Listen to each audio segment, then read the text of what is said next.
और अब बात बिलासपुर की कर लेते हैं। बिलासपुर के पुलिस ग्राउंड पर 31 जनवरी को होने वाले एक कवि सम्मेलन को लेकर विवाद हो गया। ये विवाद कवि सम्मेलन के प्रचार के लिए लगे होर्डिंग को लेकर शुरू हुआ, जिसमें गैर हिंदुओं की एंट्री पर रोक की बात कही गई। देखिए पूरा मामला क्या है। बिलासपुर में कवि सम्मेलन पर विवाद। सम्मेलन सिर्फ हिंदुओं के लिए आयोजित। होर्डिंग में गैर हिंदुओं को आने से मनाही। बिलासपुर शहर में जगह जगह लगाया गया होर्डिंग चर्चा का विषय बना हुआ है। चर्चा इसलिए नहीं हो रही है कि शहर में कवि सम्मेलन होने जा रहा है। चर्चा इस होर्डिंग के कोने में लिखे उस बात की है जिसमें इस कवि सम्मेलन में गैर हिंदुओं को आने से रोकने की एक तरह से बात कही गई है। बिलासपुर में 31 जनवरी को होने वाले इस कवि सम्मेलन के प्रचार के लिए लगाए गए इस होर्डिंग में साफ शब्दों में लिखा गया है कि आयोजन सिर्फ हिंदुओं के लिए है। इसी तरह के दूसरे पोस्टर में लिखा गया है कि आयोजन पूर्ण रूप से हिंदुत्व संस्कार के लिए है, इसलिए आप अपने बच्चों और बुजुर्गों के साथ परिवार सहित आएं। ये होर्डिंग पोस्टर सोशल मीडिया पर वायरल हो रहे हैं।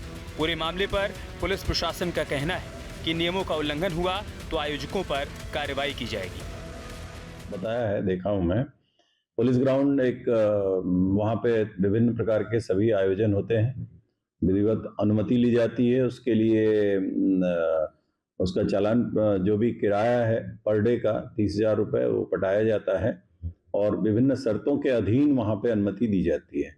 यदि उन शर्तों का कोई उल्लंघन करेगा तो वो आयोजन किसी भी हालत में नहीं होगा। जो उसने जो कृत्य किया होगा उसके खिलाफ कार्रवाई होगी, चाहे वो कोई भी व्यक्ति सांप्रदायिक अगर कोई भावनाएं भड़काया होगा तो उसमें कानून की प्रक्रिया के अंतर्गत कार्रवाई हुई होगी और अभी भी यदि कोई ऐसी चीज होगी तो उसमें देखेंगे।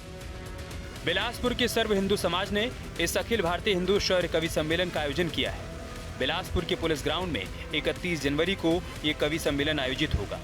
कवि सम्मेलन में गैर हिंदुओं का प्रवेश वर्जित करने पर कई सामाजिक संगठन इसका विरोध कर रहे हैं। देखना होगा इस पूरे मामले पर प्रशासन क्या रुख अपनाता है। बिलासपुर से रोशन वैद्य के साथ टीम न्यूज स्टे।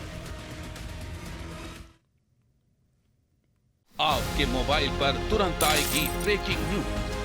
स्क्रीन पर सबसे पहले दिखेगी बड़ी खबर। देश दुनिया की हर खबर एक जगह। अब आपके मोबाइल पर तुरंत फटाफट इंस्टॉल कीजिए न्यूज नेशन ऐप और रखिए खुद को अपडेट।